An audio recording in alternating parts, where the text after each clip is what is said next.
তারেক রহমান সাহেবের নেতৃত্বে 12 তারিখ ভোরবেলা ফজরের আজান থেকে ভোট গুনে বাড়ি যাওয়ার আগ পর্যন্ত ভোট কেন্দ্র পাহারা দেবো ইনশাল্লাহ। এই যে অন্তর্বর্তীকালীন সরকার, এই সরকার মনে করেন ভোটকে গুনার কথা বলে লেনদি করে একটা ষড়যন্ত্র নীল নকশা এঁকে ফখরুদ্দিন মঈনুদ্দিনের মতো শেখ হাসিনাকে যেরকম ক্ষমতায় বসিয়েছিল, এইভাবে একটা গোষ্ঠীকে ক্ষমতায় বসার জন্য ষড়যন্ত্রে লিপ্ত হয়েছে।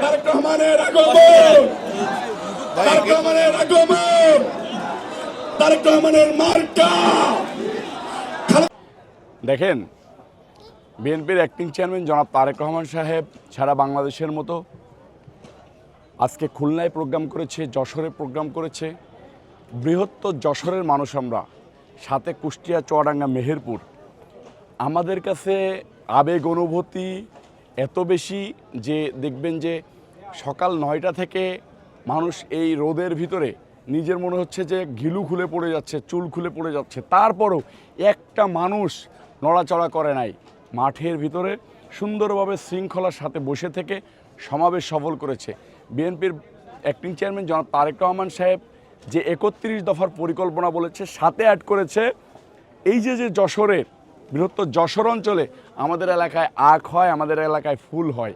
এই আখকে উৎপাদন বাড়িয়ে দেওয়ার কথা বলেছে, ফুলকে উৎপাদন বাড়িয়ে দিয়ে দেশের বাইরে পাঠাবে সেই ব্যবস্থার কথা বলেছে, শিক্ষার মান বাড়াবে সেই ব্যবস্থার কথা বলেছে।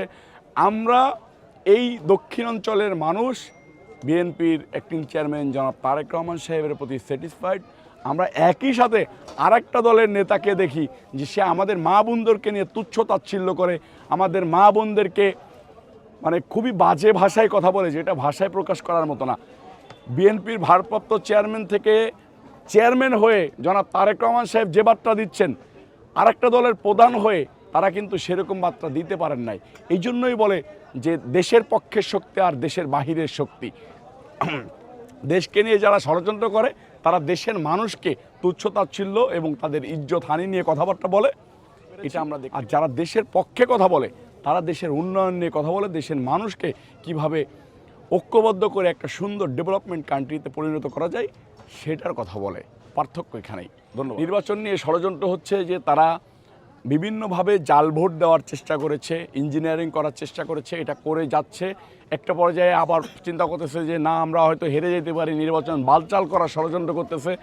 আবার এই যে অন্তর্বর্তীকালীন সরকার, এই সরকার মনে করেন ভোটকে গুনার কথা বলে লেনদি করে একটা ষড়যন্ত্র নীল নকশা এঁকে ফখরুদ্দিন মঈনুদ্দিনের মতো শেখ হাসিনাকে যেরকম ক্ষমতায় বসিয়েছিল, এইভাবে একটা গোষ্ঠীকে ক্ষমতায় বসার জন্য ষড়যন্ত্রে লিপ্ত হয়েছে। আমরা বিএনপির অ্যাক্টিং চেয়ারম্যান জনাব তারেক রহমান সাহেবের নেতৃত্বে 12 তারিখ ভোরবেলা ফজরের আজান থেকে ভোট গুনে বাড়ি যাওয়ার আগ পর্যন্ত ভোট কেন্দ্র পাহারা দেবো ইনশাল্লাহ। বাংলাদেশের সারা বাংলার যুবকরা, তরুণরা, বৃদ্ধরা, শিশুরা ঐক্যবদ্ধ আছে বিএনপির চেয়ারম্যান জনাব তারেক রহমান সাহেবের নেতৃত্বে। বাংলাদেশের সকল ষড়যন্ত্রকে আমরা ভেদ করে ইনশাল্লাহ সামনে এগিয়ে যাব এবং এই দেশকে এগিয়ে নেব ইনশাল্লাহ।